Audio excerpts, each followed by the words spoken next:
المكتب التعاوني للدعوة والإرشاد وتوعية الجاليات بخميس مشيط.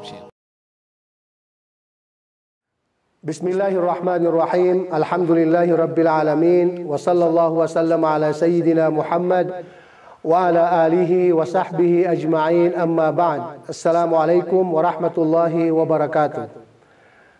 Ang paksang aking tatalakayin ay tungkol sa tinatawag na ahamiyatus sala o kaya kaimportante kahalagahan ng pagdarasal.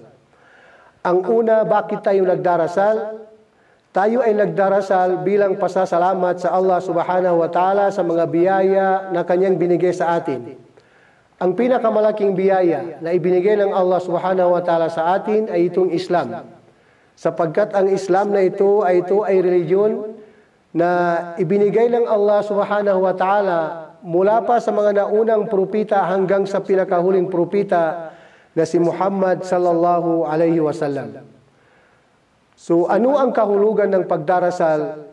Ang kahulugan ng sala, ito ay tinatawag na ad-dua. Ibig sabihin ay isang panalangin. Kapag ang tao ay nagdarasal, ibig sabihin siya ay nanalangin sa Allah subhanahu wa ta'ala. Siya ay humihingi ng tulong, siya ay nagsusumamo upang mapatawad ang kanyang kasalanan at higit sa lahat bilang pasasalamat sa Allah subhanahu wa ta'ala. Yan ang kahulugan ng pagdarasal sa literal na kahulugan. Ang kahulugan naman ng pagdarasal sa syar'an, ito ay isang gawain at salita na ito ay nagsisimula sa pagbigkas ng Allahu Akbar at ito ay nagtatapos sa pagbigkas na tinatawag na taslim. Yan ang ibig sabihin ng dasal. Ibig sabihin, hindi pwede magiging dasal o kaya hindi matatawag na pagdarasal ang isang tao na nakaupo lang na walang binibigkas. At hindi rin matatawag na pagdarasal ang isang gawain na ito'y nakaupo lang o kaya siya ay nagsubsob at nagpatira pa, nakatayo, pero wala naman siyang binabanggit. Kaya ang pagdarasal ay isa ay mga salita at mga gawain na ito ay dapat isa sa gawa ng taong nagdarasal. Ano ba ang kahalagaan ng pagdarasal? Ang pagdarasal ay siya ay pangalawa sa haligi ng Islam. Ito ay pangalawa sa haligi ng Islam ay pagdarasal.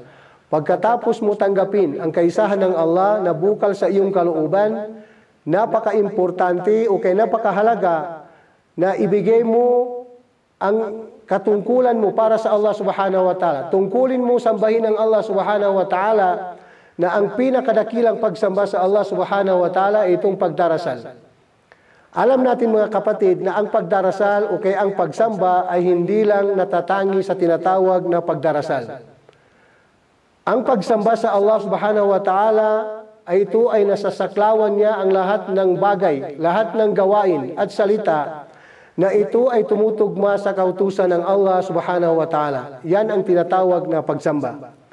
Subalit, ang pinakadakila na inipinag-utos ng Allah na pagsamba sa Kanya ay itong pagdarasal sapagkat ito ay pangalawa sa haligi ng Islam.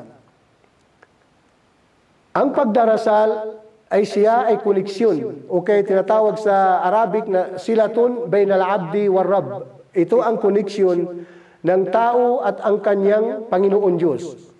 Ang ibig sabihin, kung ang isang tao ay hindi nagdarasal, ibig sabihin wala siyang koneksyon sa kanyang Diyos.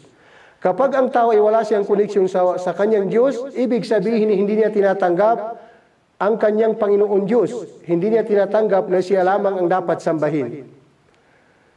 Pangalawa, sa kahalagaan ng pagdarasal, ito ay batay sa sinabi ng Allah sa banal na Quran, "Inna salata tanha 'anil fahsya'i wal munkar."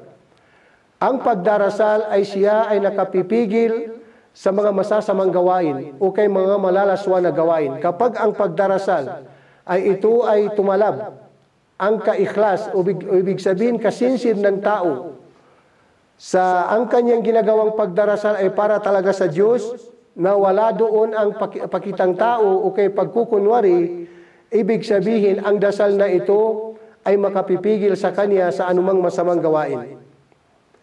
Kabilang pa sa kahalagaan ng pagdarasal, ito ay pang-apat, ito ay napapawi niya o kay nabubura niya ang mga kasalanan. isang hadis ng Prophet Muhammad sallallahu alaihi wasallam, sinabi niya sa kahulugan ng kanyang hadis, kung ang isang tao na may ilog sa kanyang tahanan, sa harapan ng kanyang bahay, na siya ay naliligo doon araw-araw sa 5 bisis sa loob ng isang araw, mayroon bang matitira na dumi sa kanyang katawan? Yan ang tinanong niya sa kanyang mga sahaba o kanyang mga kasamahan. Sabi ng kanyang mga kasamahan, la yabqa min daranihi shay'a. Walang matitira sa kanyang dumi sa kanyang katawan kung siya ay naliligo sa loob ng 5 bisis sa isang araw. Kaya sinabi ng Prophet Muhammad sallallahu alaihi wasallam, فَذَلِكَ مَثَلُ صَلَوَاتِ الْخَمْسِ الَّتِي يَمْحُو بِهَا اللَّهُ الْخَطَايَا. Ganyan din ang pagdarasal.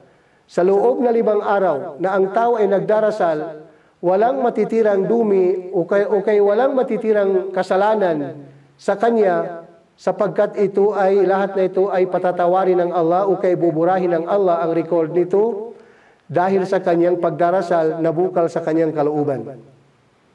Panglima, sa kahalagaan ng pagdarasal, ito ay itinakdang pagitan ng Muslim at hindi Muslim. Itong pagdarasal, ang taong Muslim ay nagdarasal.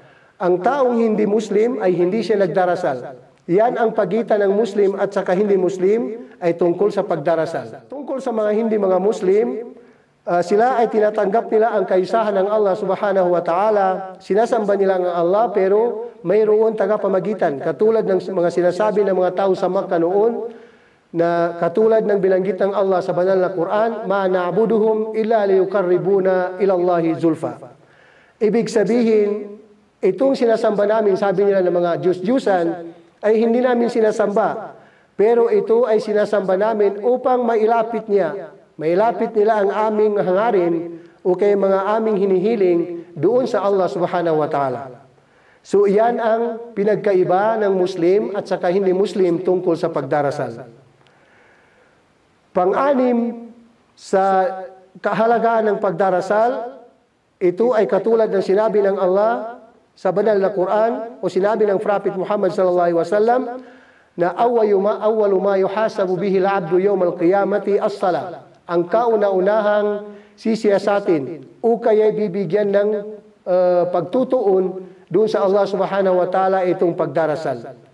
Ito ang ibig sabihin, ang pagdarasal ay siya ang kauna-unang siyasatin ng Allah subhanahu wa ta'ala doon sa huling araw. So yan mga kapatid, ang ilan sa mga bilang ng kahalagaan ng pagdarasal at marami pang iba. Pero dahil sa oras natin ay limitado. Wa sallallahu wa sallam ala Sayyidina Muhammad wa ala alihi wa sahbihi wa sallam.